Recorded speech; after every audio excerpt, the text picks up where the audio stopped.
वहिनी, तुमची खूप आठवण येते. तुम्ही माझ्या मांडीवर सोडलेला तो प्राण, तो क्षण आठवला की डोळ्यातून अश्रूंच्या धारा व्हायला लागतात. पण त्याच अश्रुधारांना सावरून मी तुम्हाला दिलेल्या वचनाची पूर्तता करतोय. तुमच्या चिमणी पाखरांना अगदी तळहाताच्या फोड्याप्रमाणे जपतोय. आणि आता ते तुमची चिमणी पाखरं खूप मोठी झाली. अरे आज माझ्या विजयचं लग्न सुद्धा झालंय. बस आता माझ्या नंदनीचे हात पिवळे झाले म्हणजे मी तुम्हाला दिलेल्या वचनाची पूर्ण मुक्तता होईल. होय दादा, होय.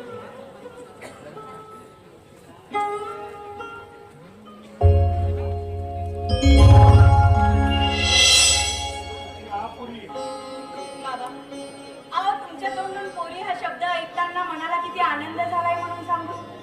बाबा, सख्खा बाप असताना सुद्धा त्याने कधी पोरी म्हणून हाक दिला नाही, कधी साधा आशीर्वाद दिला नाही. पण तुम्ही सख्ख्या मुलीप्रमाणे पोरी म्हणून हाक देताय. खरंच खूप खूप आभारी आहे मी तुमची. सुनबाई, तुझ्यामुळं मला लाभलेला पित्याचा मान तू स्वतःला आभारी म्हणून हिरावून घेऊ नकोस. खर तर विजय आणि नंदिनीच्या तोंडातून कधी मी बाबा हे शब्दच ऐकला नाही. अगं नेहमी ऐकतोय ते फक्त काका म्हणून. अगं परस्त्री सोबत लग्न करून त्यांचा हेळसांड होऊ नये म्हणून मी लग्न सुद्धा केलं नाही आणि स्वतःचा संसारही थाटला नाही. आणि बाबा हे शब्द ऐकण्याचं भाग्यच हिरावून बसलो. तुझ्यामुळं मला बाबा हे ऐकण्याचं भाग्य लाभलं. खरंच मी खूप धन्य समजतोय स्वतःला आणि माझ्या विजयला सुद्धा. कारण तुझ्यासारखी सहचारीने त्याला लाभली. नाही हो बाबा, कसलं काय आणि कसलं काय. त्या दिवशी त्या भावाच्या विरोधात बयान द्यायला सरसावली नसती तर विजय बाबूची नोकरी कदाचित आज साबूत असती. हे सगळं घडलंय ना माझ्यामुळेच घडलं. बाबा, मीच पांढऱ्या पायाची अपशकुनी आहे. नाही सुनबाई, नाही. अगं जे काही घडलं ते तुझ्यामुळे घडलं नाही आणि तू स्वतःला दोषी करून आपलं आधारस्तंभ विसरून घेऊ नकोस. अगं हा सर्व मला माहित आहे. माझ्या विजयावर रचलेला कट कारस्थान आहे हा. पण माझ्या विजयचा नक्की एक दिवस विजय होईल. होय सुनबाई, माझ्या विजयचा विजय होईल. काका, अरे काका, अगदी खरं बोलला. अहो, यामधून माझी निर्दोष सुटका होणार आहे आणि माझ्यावर लावलेला जो खोटा आड होता ना, त्यामधून आता माझी निर्दोष सुटका होऊन पुढच्या पिशीला मला माझी नोकरी परत सुद्धा मिळणार आहे काका. वा वा वा, बघितलास सुनबाई. अरे हा तुझ्या पायाचा पायगुण नाही तर काय आहे मग? बरं, हा विजय बेटा, मी जरा मंदिरात जाऊन येतो. अरे खूप दिवस झाले मंदिरात जाऊन प्रसाद चढवली नाही. मी जरा जाऊन येतो. पण काका, नंदिनी ताई कुठे दिसत नाही, कुठे गेली? अरे ती मगाशीच बाहेर गेली.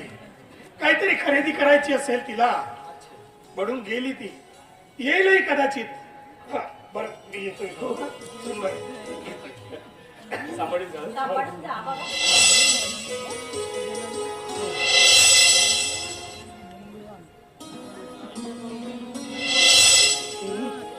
दामिनी, काय कसं वाटलं माझा छोटासा परिवार? खूप छान. आणि नंदिनी ताई कशी वाटली? त्या कशाही असल्या ना तरी माझ्यासाठी खूप चांगलं आहे. खरंच ना? अगं नाही, ती लहानपणापासून कोट करत होती ना, म्हणून मला वाटलं तुला त्रास वगैरे देत नसेल. नाही हो. नाही ना? नाही. ती जाऊ दे. आणि मी कसं वाटलं? तुम्ही हा, तुम्ही तर माझे पती परमेश्वर आहात. का? हो. मीही आणि तुझा पती परमेश्वर. का ग, मी तुझ्याशी लग्न केलं म्हणून तू मला परमेश्वर मानतेस की? नाही हो, लग्न झाल्यानंतर पती हा पत्नीचा परमेश्वर असतो. बरोबर ना? खरंच आहे दामिनी. कारण मी तुला जेव्हा पहिल्यांदा बघितलं होतं ना, खरं तर मी तेव्हाच तुझ्या प्रेमात पडलो होतो आणि वाटलं होतं मला की हीच माझी सौभाग्यवती, हीच माझी सौभाग्य व्हावी. आणि ते स्वप्न आज ना, ते आज स्वप्न तुझ्या रूपाने प्रत्यक्षात पूर्ण झालंय.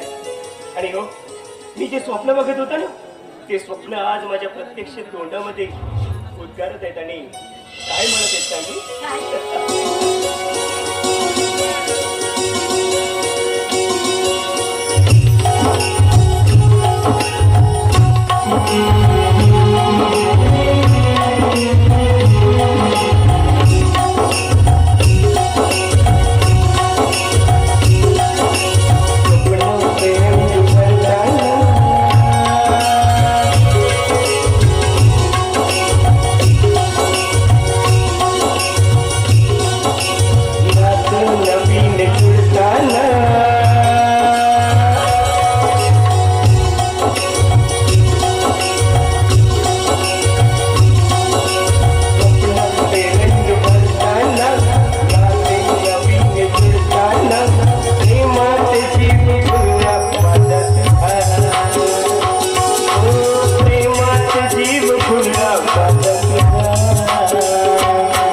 लाडवाला मोराच्या तारा करतो मनाला वेडा पिसा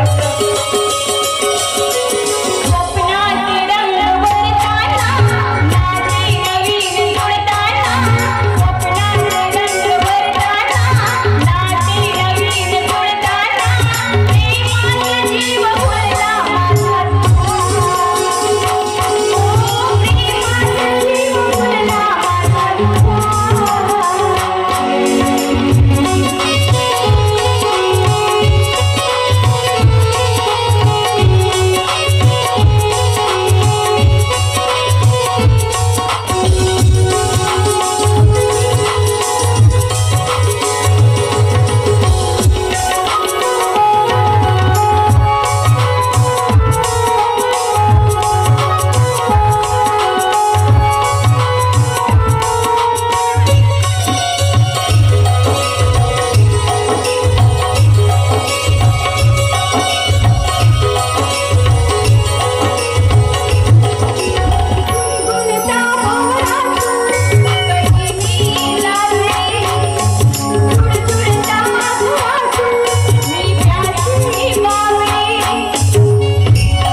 या माझ्या विजयच्या गाण्याने हे घर घर नाही तर हे घर अगदी जणू स्वर्गच भासायला लागतं. अरे विजय बोला ना. आली का नंदिनी? एवढेच तर काय? अरे ते देशमुख काका आहेत ना, ते तिच्यासाठी एक सुंदर स्थळ घेऊन येणार. काय सांगते काका तुम्ही? खरंच आमच्या नंदिनीसाठी देशमुख काकाचे सण मी खूपच सुंदर.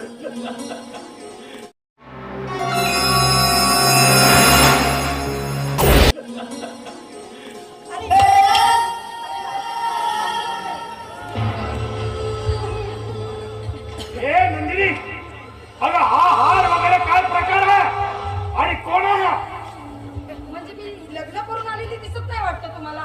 हीच नाही हात कर. तुमच्या भाषेत माझा नवस. हे नंदिनी, अगं काय सोंग आहे? काय म्हणालात? म्हणजे मी जे काय केले ते सोंग वाटतंय तुम्हाला? हो, मी लग्नच करू शकत नाही. मी माझा जोडीदार निवडूच शकत नाही. अरे निवडू शकतेस तू तुझा जोडीदार, करू शकतेस तुझ्या मनाप्रमाणे लग्न, पण लग्न म्हणजे काही बावला बावलीचा खेळ नव्हे. अरे कुणाच्याही गळ्यात हार टाकला आणि निघाले संसार करायला. इतकी धुतकूळ नाहीये की रस्त्यावरच्या कुठल्याही पुरुषाच्या गळ्यात हार घालून संसार करायला निघेल. अगं मग तू कुणी नाही म्हणते स्वतःला, मग हे तू केलंस ते काय आहे? बाबा बाबा, तुम्ही शांत व्हा. अहो, आज लग्न करून नंदिनी ताई पहिल्यांदाच घरामध्ये आले, तेव्हा त्यांचं स्वागत करायला नको का? हा? तुम्ही शांत व्हा बाबा. मी आले. बघितलंस नंदिनी? अरे लहानाने केलेल्या चुका मोठे कसे थोर बनून आपल्या आतुरतेनं वाट बघत असतात त्या गोष्टीची.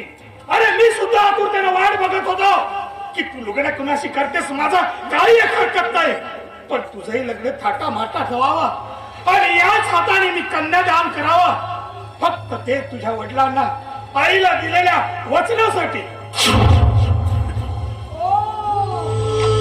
म्हणजे तुम्हाला माझं कन्यादान करायचं होतं? अरे अरे अरे अरे अरे, किती गळमत्री नशिबाच्या आहात ना तुम्ही. नाही, असंच म्हणावं लागेल ना. तुम्ही माझ्या आई वडिलांना दिलेलं वचन पूर्ण करण्याचं भाग्य सुद्धा तुम्हाला लाभलं नाही. आता कुठल्या तोंडाने सांगा त्यांना की मी तुला दिलेलं वचन पूर्ण करू शकलो नाही म्हणून? देवा देवा परमेश्वरा, माफ कर रे मला. मी यांच्या हातातून कन्यादानाचं कार्यच हारून घेतलं. मिस्टर दीनानाथ चव्हाण, माझ्या आई वडिलांच्या प्रॉपर्टीवर नागासारखे टिपून बसलेले माझे पुच्चिनी एकटा कशी. कन्यादानाचं कार्य पार पाडण्याचं नशीब मिळवण्यासाठी तो माणूस माझा बाप असायला हवा होता. आणि तुम्ही तर माझे काका आहात, बाप नाही. नंदिनी ताई बस, यानंतर एक शब्द सुद्धा बोलायचं नाहीये. अगं नाट्यापेक्षा कधी कधी कर्तव्य महान असतात आणि तेच कर्तव्य पार पाडत असताना यांनी आमच्या बाबाची सुद्धा आठवण आम्हाला होऊ दिली नाहीये. आणि हो, खरंच ते आमचे काका नाहीये, बाप आहे बाप. अरे बाप काय असतो हे तरी माहिती का यांना? आणि कसं माहिती असणार? कारण बाप होण्यासाठी त्या व्यक्तीला लग्न करावं लागतं, संसार करावं लागतं, मुलं व्हावं लागतात, तेव्हा पुढे जाऊन तो बाप होतो. पण हा तर आपल्याच आई वडिलांच्या प्रॉपर्टीवर हडप करण्यासाठी बसलेला हत्तींचा साप आहे, साप. बस, यानंतर एक शब्द सुद्धा बोलायचं नाहीये. अगं एवढं बोलत असताना तुला लाज वाटायला पाहिजे होती का? मला लाज वाटली पाहिजे होती. मला अरे लाज तर तुला वाटली पाहिजे होती एका वेश्याला या घरात बायको करून घेऊन येताना. खबरदार, त्या पोरी शब्दात एक शब्द जरी बोललीस तर. अगं तू जिला एवढा तुच्छ केले समजतेस ना, ती मंदिरात बसायला एवढी पवित्र आहे. माझी जी करणार तुम्ही? माझी मिस्टर दीनानाथ चव्हाण. मी काय आता गोळ्याने दूध पिणारी राहिली नाहीये, जी कधी संस्कारासाठी तर कधी स्वराचारासाठी उठलेला हात सहन करत आली. पण आज हेच राजनंदिनी त्या उठलेल्या हाताला मुळासकट उठून दुसऱ्या हातात दिल्याशिवाय राहणार नाही. खूप बोलतेस तू, खूप बोलत आहेस तू. कुणाचा हात उघडण्याची भाषा करते का? कुणाचा? या आमच्या पालनहार काकाचा. अगं ज्या काकांनी आम्हाला तळहाताच्या फोडाप्रमाणे जपले, त्या काकांवर हात उघडण्याची भाषा करते? नाही नंदिनी ताई, नाही. अगं तू काय सांगतेस या काकाविषयी? अगं ज्या काकांनी आमच्या आई वडील गेल्यानंतर आमचं लहानपणापासून सांभाळ केला, शिकवलं, वाढवलं, स्वतः उपाशी राहिले पण त्यांनी आमचा सांभाळ केला. आणि आज तू त्याच काकांविषयी बोलतेस? वा नंदिनी ताई, वा. अगं देवकीने कृष्णाला जन्म दिलाय खरा, पण त्या कृष्णाचा सांभाळ करणारी ती यशोदा माता होती, त्याच्यावर उपकार करणारी ती यशोदा माता होती. आणि तेच उपकार, तेच यशोदा मातेचे उपकार आमच्या काकांनी आम्हावर निभवले. आणि या काकांवर तू हात उघडण्याची भाषा करते. वा, वा, छान जादू करून ठेवली यांनी. जादू नाही किंवा मोहिनी नाहीये, तर खरं तेच बोलतोय. काय जाणतेस का, काय जाणतेस या काकाविषयी तू? अगं ज्या काकांनी आमचा सांभाळ केला त्यांच्यावर हात उघडण्याची भाषा करतेस. पण नाही नंदिनी ताई, ती जे काही बोलले, जे काही वागले, म्हणून तू त्यांना एखाद्या डोक धरून बसलेल्या नागिनीसारखी त्याला पाहण्यात पाहतेस. म्हणजे जे काही बोलले ना, जे काही वागले ते फक्त आणि फक्त तुझ्या आणि माझ्या भल्यासाठीच होय ना. तुझ्या डोळ्यावर आंधळ्या मायेजाळीची चांगली काळी भट्टी बांधली यांनी, म्हणून तर एवढी जबाबदारी करतोस तू. पण मी या माणसाला पूर्णपणे वळखून चुकले. आजपर्यंत या माणसाने जे काय केले ना, तुझ्या आणि माझ्या भल्यासाठी नव्हे, तर ही चौकडी हडप करण्यासाठी केले. म्हणून तर आज एका वेश्येला या घरात आणून तिच्याशी तुझं लग्न लावून देण्याची परवानगी यांनी दिली आहे तुला. हो नंदिनी, मी दिली तिला संमती. कारण मी बघायची सांगितलं तुला, तू जेवढा तिला तुच्छतेने बोलतेस ना, ती एक मंगल्याची मूर्ती आहे. माझ्या मंदिरात ठेवायला एवढी पावित्र्य आहे ती. म्हणून या माझ्या विजयने तिच्यासोबत प्रेम करून लग्न सुद्धा केलंय. आणि मी प्रेम करताना काय स्वतःचे कपडे काढून बोलले बसले होते का? गप्प बस. इथं माझ्या प्रेमाला अपवित्र करून माझ्या पवित्राचे धुंदळ उडवले. आणि तू माझा दादा असून देखील मला शांत बसायला होतो, तर का? तर या खेड्याची मी थोडीशी परमिशन घेतली नाही म्हणून का? मला माझ्या मर्जीप्रमाणे जगण्या वागण्याचं स्वातंत्र्य नाहीये? बोला ना, बोला. आहे तुला तुझ्या मर्जीप्रमाणे वागण्याचं स्वातंत्र्य आहे, पण तुला हेच सांगून ठेवतोय, स्वातंत्र्य म्हणजे सोड्याचार नाही. पण मला जगायचंय. या स्वातंत्र्याचं बंधन तोडून जगायचं, सविचाराने जगायचंय मला. नंदिनी, मी ते कधीच खपवून घेणार नाही. आणि तुला विचारतोय कोणते? आणि मी सुद्धा तुझं ऐकायला तुझ्या हुकमाची गुलाम नाहीये. आणि तुला हुकूमच गाजवायचं असेल ना, तर तुझ्या मुलावर गाजव. का विसरते मी? कारण मुलं होण्यासाठी तर लग्न करावं लागतं, आणि लग्न तोच माणूस करतो ज्याच्यात पुरुषार्थ असतो. कशाला कोरड पडेल? बोलायचं असेल ना, तर त्या वेश्येवर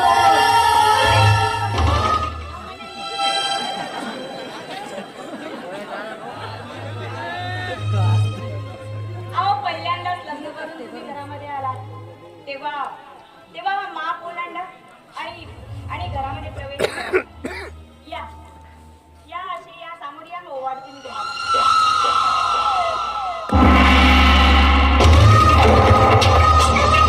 दुसऱ्याच्या पुढ्यात शरीर झुकवणारी पांढऱ्या पायाची वेश्या तू मला तुझ्या हाताने ओवाळशील? अगं चल हट.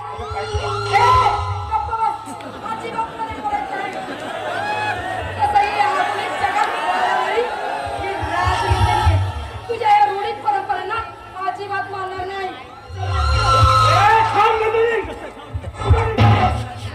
काय केलंस तू? काय केलंस हे? अरे आज तू या आरतीला आणि बापाला लाताळलायस. अरे काय करणार तुला? काय करणार या आरती आणि बापाचे महत्व? अरे तो तुझ्या जिंदगीवर कशाचा घमंड करतेस तू? कशाचा घमंड करतेस? या संपत्तीचा आणि रुपयाचा?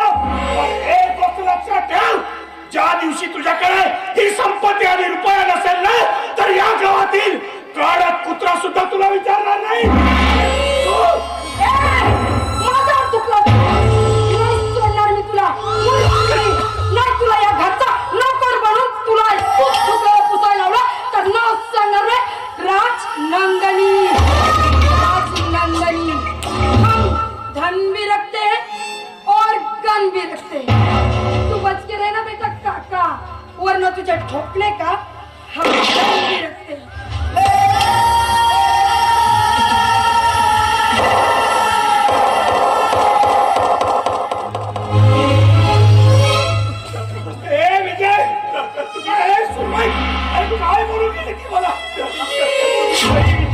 विजय नाही,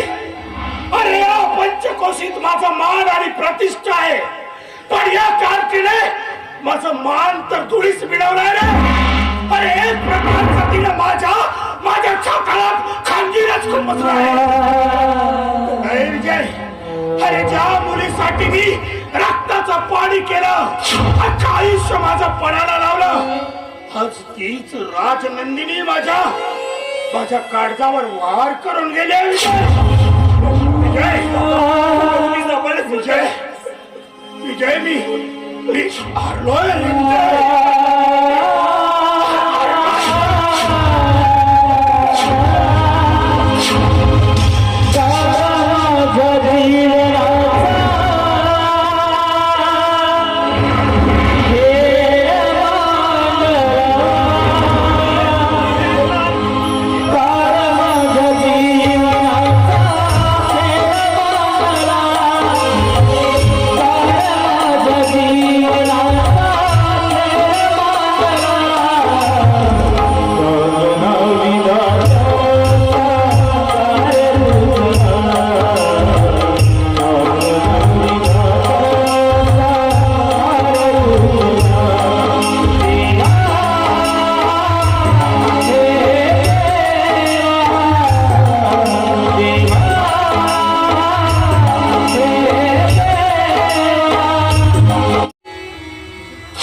काया पालटच करून टाकलायस रे, काया पालटच करून टाकलाय. म्हणतात की मुलाच्या खांद्यावर बापाचं मरण जाते म्हणून, पण तू तर या बापालाच आपल्या मुलाचं मरण न्यायला भाग पाडलायस रे, भाग पाडलायस. तर तू काय देणार आहेस मला? मृत्यू नाही देऊ शकत, नाही देऊ शकत विधात्या. तू मला मृत्यू देणार आहे?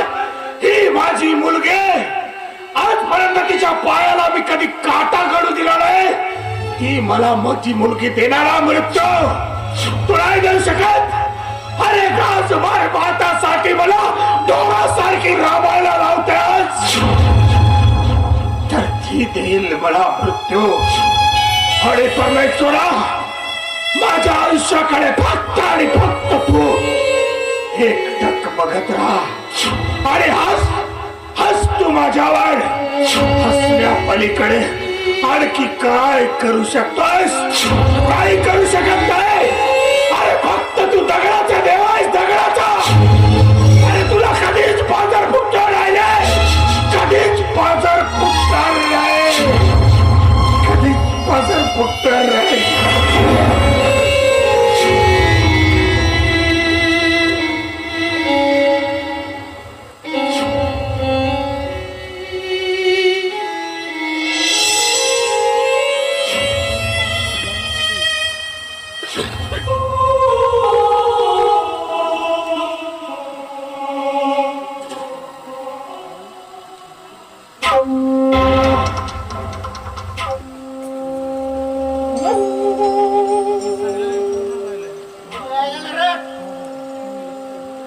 घरात आहे का कोणी? बाई, नमस्कार. मी दामिनीचा बाप. म्हणजे तू तोच नराधम आहेस? अरे आपल्याच मुलीला वेश्या व्यवसायात विकणारा कशाला नसतोय तो? चालता ही बाई एकदा माझ्या पोरीला भेटू द्यावी. तिला पाहण्यासाठी माझे डोळे खूप आतुर झाले. मी मान्य करतो की मी खूप मोठा अपराधी आहे. खूप मोठा अपराध केलाय मी. या जगात माणूस म्हणून जगण्याचा मला काही एक अधिकार नाहीये. कारण मी दारूच्या आहारी जाऊन स्वतःच्या पोटच्या पोरीला वेश्या व्यवसाय करणाऱ्या अड्ड्यावर विकून आलो. खूप मोठा अपराध केला आणि त्याच अपराधाची माफी मला तिला मागायची. अरे या अशा तुझ्या अपराधाची माफी तीच काय? अरे मी सुद्धा तुला देऊ शकत नाही. आणि या माझ्या पवित्र घरातून चालता इथून. बाबा कोण आहे हा माणूस? बाबा याला आत्ताच्या आत्ता आपल्या घराच्या बाहेर काढा. याचं तोंडही पाहायचं नाहीये मला. अगं मी तुझा बाप आहे. कोण बाप? कुणाचा बाप? हे आहेत माझे बाबा. जा जा चालता इथून. आणि पुन्हा तुझं हे तोंड मला दाखवू नकोस. जा चालता इथून. तू एकदा माफ कर ग मला. एकदा माफ कर या बापाला. मी खरंच खूप मोठा गुन्हा केलाय ग. पण माझी चूक माझ्या लक्षात येताच मी तुला भेटायला तिथे गेलो होतो. पण तिथं तू नव्हतीस. मग तसाच प्रत्येक वेश्या व्यवसाय करणाऱ्या अड्ड्यावर तुझा शोध घेतला. पण तू कुठेच भेटली नाहीस. मग मला कळलं की तू या मोठ्या घरची सून झाली आहेस. म्हणून तुझ्या आनंदाने तुला भेटायला आलोय ग. एकदा तुझ्या या बापाला माफ कर. मी तुझ्या पुढे हात जोडतो. या तुझ्या अभागी बापाला माफ कर ग. बाप किती सहजतेने बोललायस रे बाप. पण बाप काय असतं हे तरी माहित आहे का तुला? अरे आई असते अश्रूचा पाठ, तर बाप असतो संयमाचं घाट. ज्योती असते आई, तर तापणारी सवय असतो बाप. रोजच्या जेवणाची सोय करणारी असते आई, तर आयुष्याच्या शेवटाची सोय करणारा असतो बाप. कृष्णाला देवकीने जन्म दिलाय, पण त्याला जीवदान देणारा तो होता वासुदेव, तो होता बाप. पण तू तर स्वतःच्या मुलीला खाणारा साप आहे, साप. चालता इथून. आणि पुन्हा तुझे तोंड मला दाखवू नकोस. चालता इथून.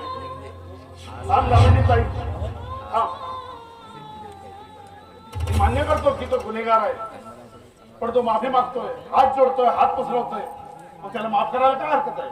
आणि तू जर त्याला माफ नाही केलीस तर मग राजनंदिनी आणि तुझ्यामध्ये काय फरक नाही? ती जशी काकावरती अत्याचार करते, म्हणून माफ करायला हरकत नाही. फक्त एकदा माफ कर ग. आता तू म्हणशील ते काम करेल मी या घरात. अगं या घरचा नौकर बनून राहील मी. अरे हो काका, नौकर बनून राहायची काही गरज नाहीये घरात. या घरात तुमची मुलगी आहे, चांगल्या इज्जतीनं आणि मानानं राहायचं या घरात, समजलं? माफ केलं ना जामीन ताई? खरंच पुरा. अरे तू आल्याला वाल्मिकी बनवणारा राम आहेस रे, राम आहेस.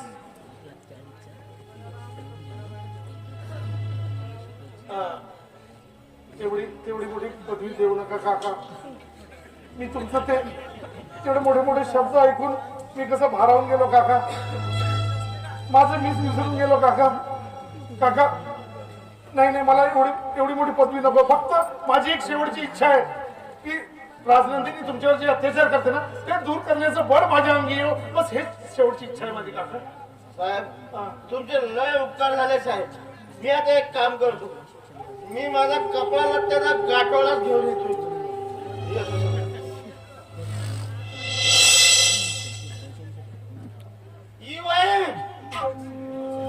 येतो जी मी आपला कपडा लत्त्याचा गाठोडा घेऊन येतो.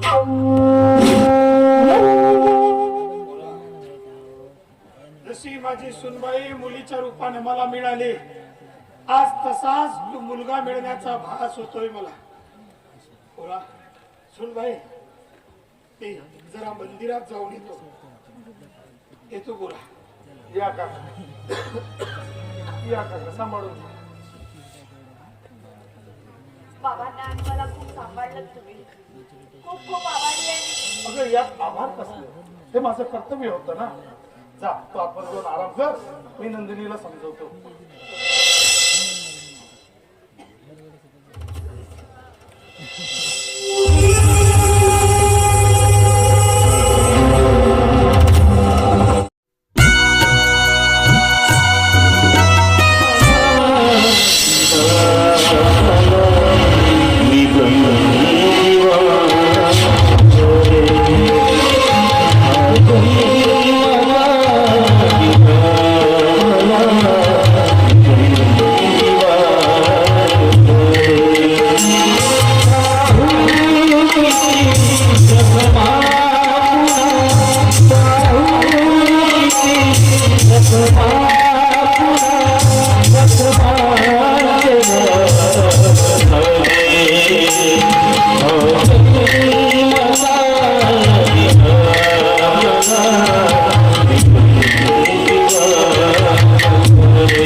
बाबा का वाचवलं तुम्ही मला? बाबा बाबा मला मरू का दिलं नाही? मला जगायचं नाही आहे बाबा. मला माझ्या बाळासारखं मला का मरू दिलं नाही? सुनबाई, माझ्या विजयाचं मरण मी प्रत्यक्ष माझ्या डोळ्याने बघितलंय. पण मला एक सांग, दुःख मागून दुःख हा पाप कसा सहन करशील? सुनबाई, जेव्हा मी घरी आलो ना त्यावेळेस तू मूर्छित पडली होतीस आणि मी तसाच उचलून तुला दवाखान्यात घेऊन गेलो. पण सुनबाई, तू आज माझ्या समोर जिवंत उभी आहेस. पण मला एक सांग सुनबाई, हे सारं घडलं कसं? बाबा तो आपल्याकडे राहतो ना, तो मोबी नाही आहे, बाबा आहे बाबा. होय बाबा, हो हे सगळं कारस्थान त्यानेच केलेलं आहे. होय बाबा.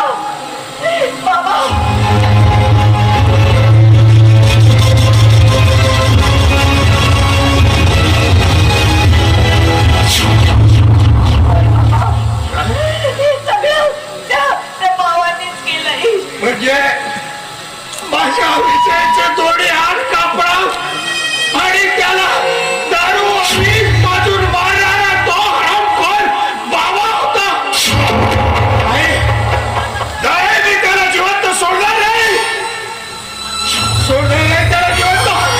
माझ्यामुळेच घडलंय. नाही सुनबाई, नाही, हे सारं तुझ्यामुळे घडलं नाही, तर हे सारं घडलं या राजनंदिनीमुळे.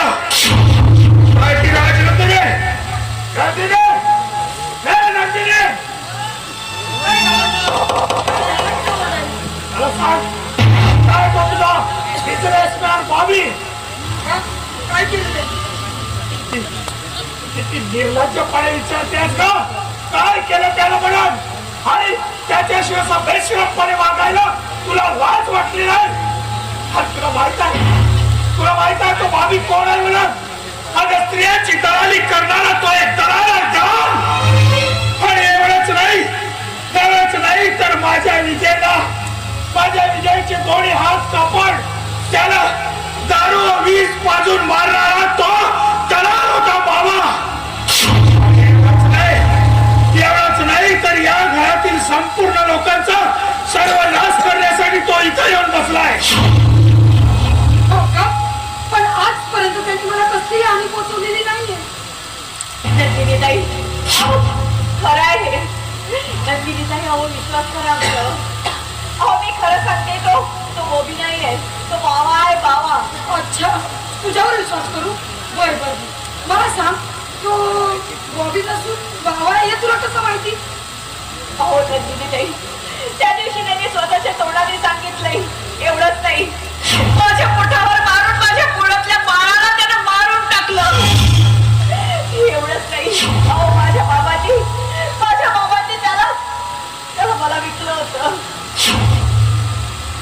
अरे अरे अरे अरे, खूप वाईट झालं ना.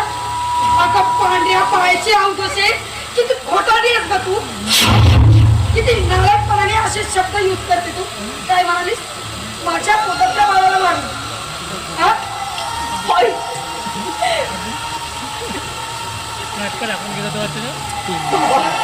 अगं कुठं भेटतील ते पाप. खरं म्हणजे त्या दिवशी तो बॉबी या घरामध्ये आला होता ना, तर तो मला लोणची थाळी देण्यासाठी आला होता. आणि तू माझ्याबद्दल भलतं सलतं या खेळण्याला सांगितलं. आणि यांनी तर माझी लाजच काढली. पण खरं म्हणजे तुझ्या मनात किती पाप आहे ना, आता कळलंच मला. बोलवलं मी त्या बॉबीला. तो आल्यानंतर खरं काय खोटं काय कळलंच मला.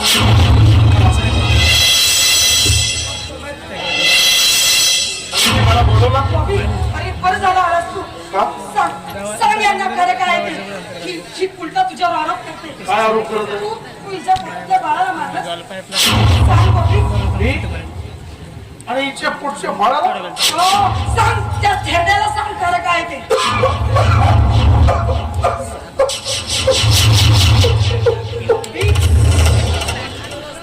हे देवा, एवढा मोठा आरोप माझ्यावरती. बाबा मला माफ करा, आणि तू यांच्यासाठी रडतोस? मला माफ करा. एवढा मोठा आरोप लावला माझ्यावरती. मी जे पुढच्या बाळाला मारलं नाही. हो बाबा नाही, असं नाही. खरं काय ते मी सांगतो. त्या दिवशी घरात कुणी नव्हते, मी एकटा होतो घरात. आणि तामिनी माझ्या जवळ आली आणि मग शरीर सुखाची मागणी करायला लागली. मी तिला चक्क नकार दिला. नकार देतात तिने मला धमकी दिली, तू जर माझी मागणी पूर्ण नाही केला तर मी पोटच्या बाळाला मारून टाकेन आणि मी तुझं नाव सांगेन म्हणून. पण मी तिच्या धमकीला न जुमानता मी तिथून निघून गेलो, कारण की मी तिला बहीण मानतो. असे कृत्य मी करू शकत नाही. आणि आज माझ्यावर एवढा मोठा नाही. मला नाही राहायचं या घरात. तू एक काम अरे कर. बॉबी, तू यांच्यासाठी असं का? नाही नाही, तू या फाईलवर सही करून दे. नाही नाही, मला नाही राहायचं. नाही नंदिनीताई, अहो सही करू नका. अहो फसवतोय, खोटारताय, खोटार. असू दे, तसा ही प्रॉपर्टी मालकी आणि मला चांगलंच माहिती मला काय करायचं.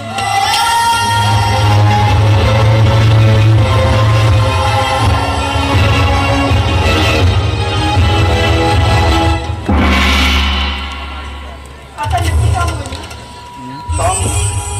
काम झालं पाहिजे, पण मी इथं नाही राहणार. नाही बॉबी, तू असं करू नको. नाही. पण मी कशी राहिली तरी ती बॉबी, माफ करा बाबा.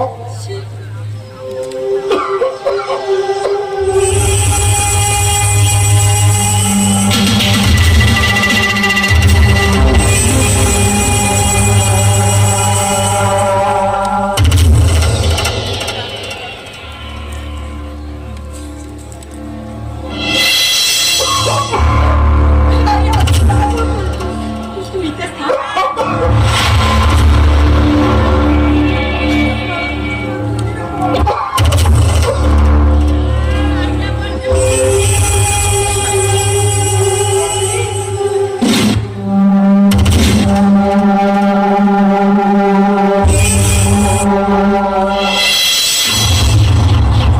वीस करोड रुपये आता माझ्याकडे गाडी बंगला सगळंच काय असेल आणि नवीन नवरा सुद्धा असेल.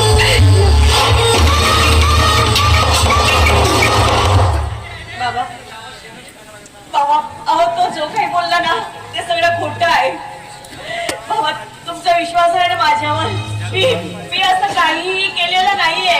मला माहित आहे सुनबाई आणि पूर्णपणे तुझ्यावर विश्वास आहे.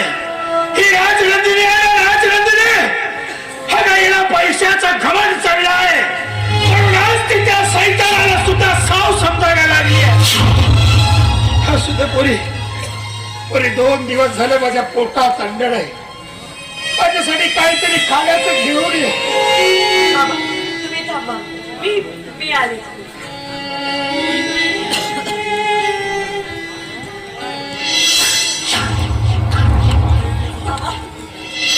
बाबा अहो किचनला तर ताला लावलेला आहे. मग आपण अन्न कुठून आणायचं? होय हे नंदिनी, अगं का अशी चिडतेस आम्हाला? अगं आजपर्यंतच्या संपत्तीसाठी झटलो अरे कधी तुम्हाला उन्हाचे चटके सुद्धा लागू दिले नाही. आणि माझ्या या हाताने वाहिलेल्या जमिनीचे 2 घास सुद्धा मी सुकाळ खाऊ शकत नाही. वा, काय नशिबाचा फेरा आहे. बाबा बाबा तुम्ही शांत व्हा. तुम्ही थांबा. मी आलेच. मी आलेच बाबा.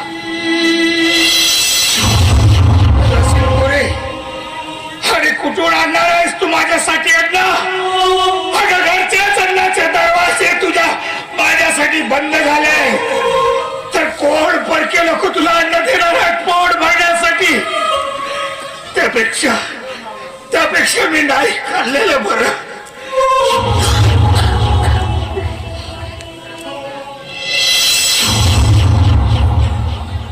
बाबा बाबा मी तुमच्यासाठी हे अन्न आणले. भात आणि भाजी. सुनबाई, माझ्यासाठी तू कुणाकडे भीक मागायला गेलीस की पदर पसरलीस? नाही हो बाबा नाही. मी कुणाकडे भीक मागितली नाही किंवा कुणाकडे पदर पसरवला नाही. हे अन्न आहे ना बाबा. हो हे कावड्याला टाकलेलं नैवेद्य आहे. तुमच्यासाठी बाबा मला माफ करा बाबा.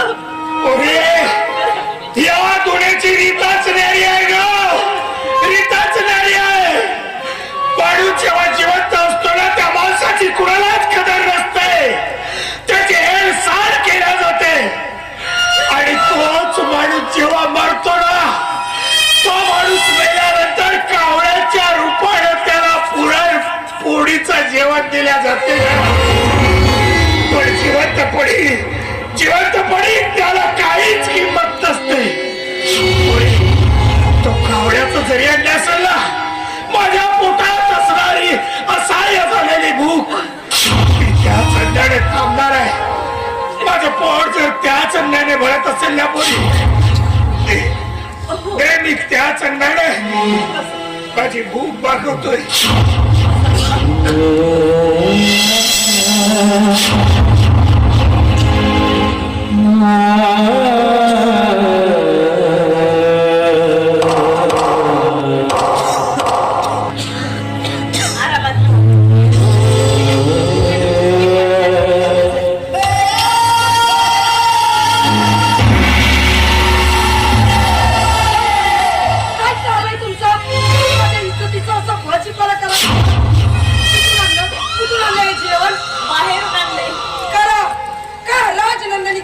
तिला भक्ती मोल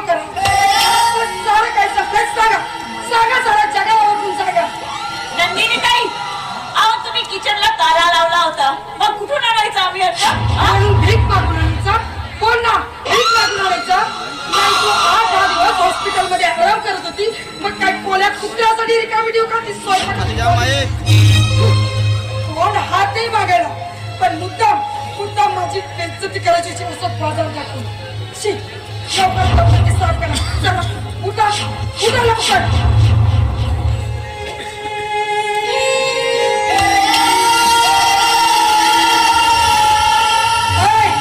तू नाही हा, ज्याने खाल्लंय ना तोच साफ कर.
त्या भावाच्या सांगण्यावरून राजनंदिनीच्या खोलीतून हा 10 तोळ्याचा सोन्याचा हार मीच चोरून आणला. कारण बाबाच्या सांगण्यात तेच आपण करतो. त्यासाठी बाबा आपल्याला पैसा देतोय, दारू पाजतो. आता बघा, या सोन्याच्या हारानं या घरात कशी आग लावतोय. तर पैशासाठी आपण काही करतो. तर पैशासाठी आपण स्वतःची पोरगीच विकली तर हे घर काय चीज आहे. म्हणून तर लोक मला म्हणतात ना, अरे तो भाडखाऊ बाबूराव विखे त्याच्या भडवेगिरी समोर भले भले पडतात विखे.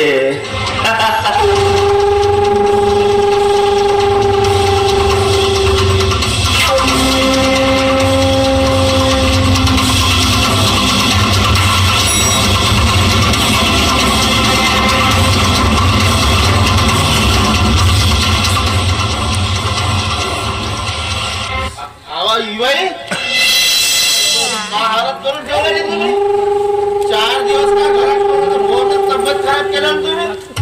पण युवाई तुम्ही आता टेन्शन नका घ्या. मी आलोय ना, अजिबात टेन्शन घेऊ नका. तुमची तब्येत पाहायची 2 दिवसात टकाटक करून देतो मी. माझा हार मी तर इथेच ठेवला होता, मग कुठे गेला?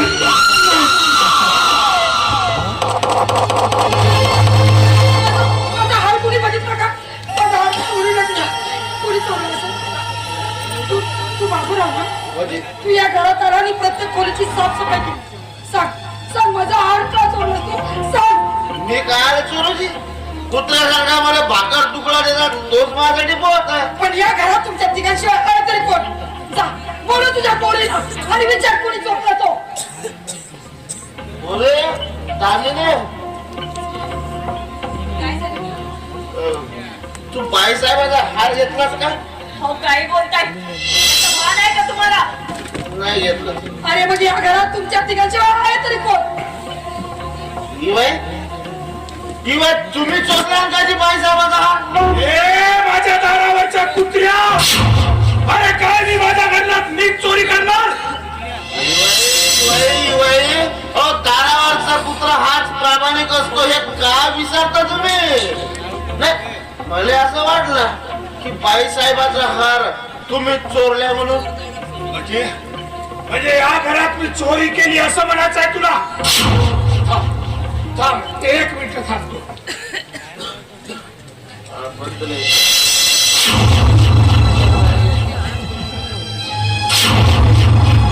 हे घे, आता माझ्या आयुष्यात तर काही उरलंच नाही. बस माझे हे 2 कपडे उरले आणि मग या कपड्यात आहे काय गटोला बघून घे.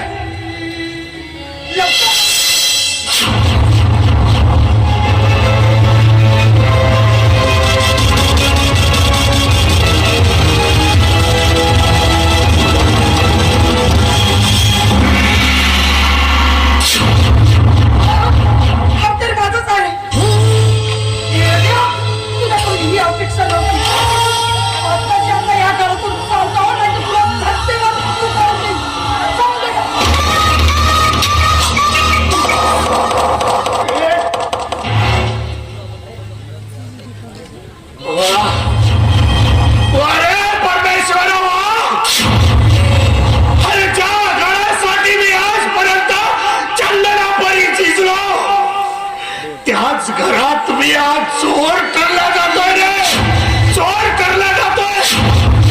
अरे सांग ना परमेश्वराव, खरंच मी चोरी केली असेल का? हे बघा बघ, मला आज या घरात चोर साबित करून हाकलून दिला जातोय मला घराबाहेर. सांग ना परमेश्वराव, मी चोरी केली. मी चोरी केली नाही, पण बाबा तुम्ही घर सोडून जाऊ नका.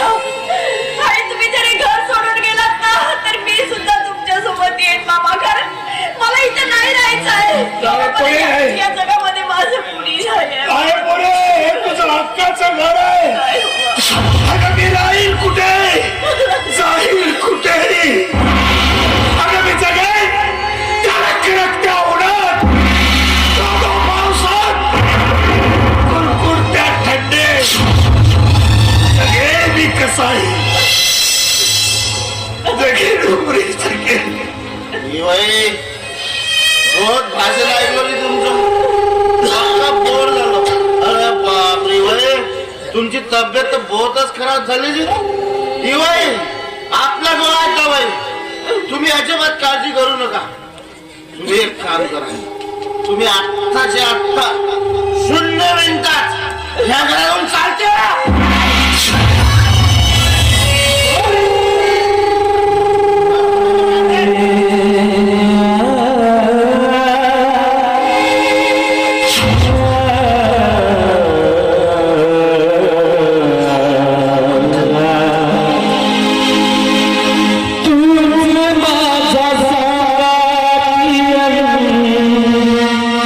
तुझ माझा मैत्र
बातमी द्यायची आहे. सांग ना लवकर. तुझे ते 20 करोड आहे ना, बँकेने ते सँक्शन केलं.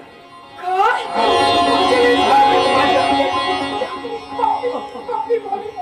Bobby thank you so much. I love you Bobby. I love you. पण हे जर मानसला कळलं तर मग कसं होईल? तो काहीच करू शकणार नाही, कारण त्याला मी माझ्या आयुष्यातून केव्हाच काढून टाकले.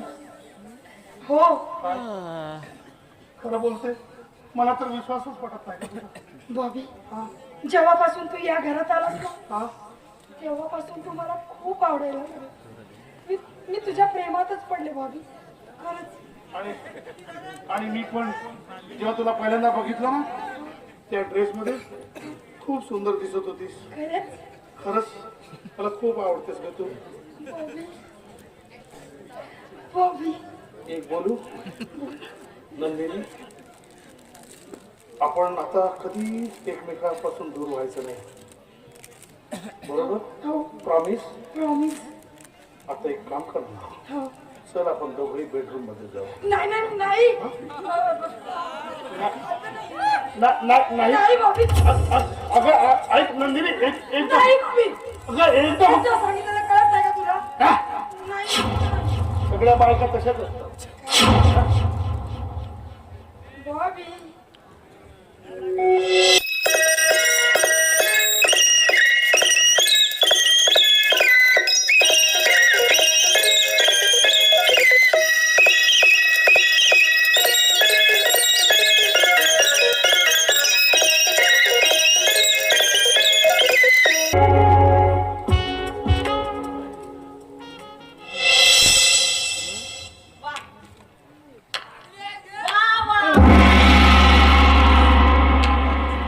काय रंगढंग चालले आहेत नाही हा? दिवसा दीदी दादा आणि रात्री भेटीचा वादा. हा? काय ग नवऱ्याला घराच्या बाहेर हकलून असे परपुरुषाशी चाडे करताना लाज नाही वाटत तुला? एक दीड नंबरची वेश्या तू माझ्यावर काय म्हणाली? आणि बिचारा तू आहेस तू. हा? नवऱ्याला घराच्या बाहेर या परपुरुषाशी असले चाळे करताना लाज नाही वाटत तुला? हा?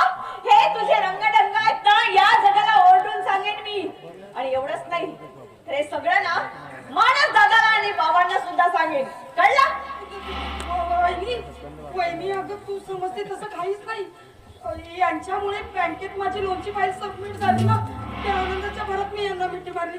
तसं काहीच नाही. मला बँकेतून फोन आला, मी चालले.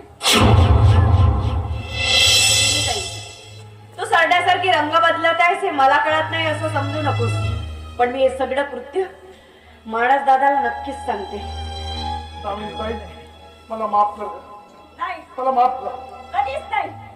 माझ्या घरातील लोकांकडे कुणी वाकड्या नजरेने बघत असेल ना, त्याला मी कधीच माफ करू शकत नाही. तो तू मेरे खिलाफ जाएगी? हो, तुझ्यात काय, पण तुझ्या ठिकाणी 100 जणी आलेत ना, त्यांच्याही विरोधात जाईल. कळलं? हे सगळं मी मानस दादाला आणि बाबाला सांगायला चालले. लकड़ी की काठी, काठी का घोड़ा, घोड़े की धुम पे मारा हथौड़ा, दौड़ा दौड़ा दौड़ा घोड़ा, तुम दबाकर दौड़ा.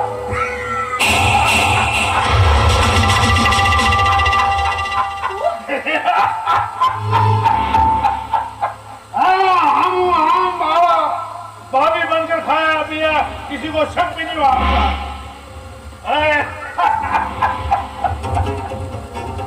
सुधरी दामिनी, क्या कर लिया ना? तुम्हारे पति का हाथ हमने कटवा दिया, और इतना ही नहीं, तो मानस को भी शराब पिला करके हम लाए हूँ यहाँ.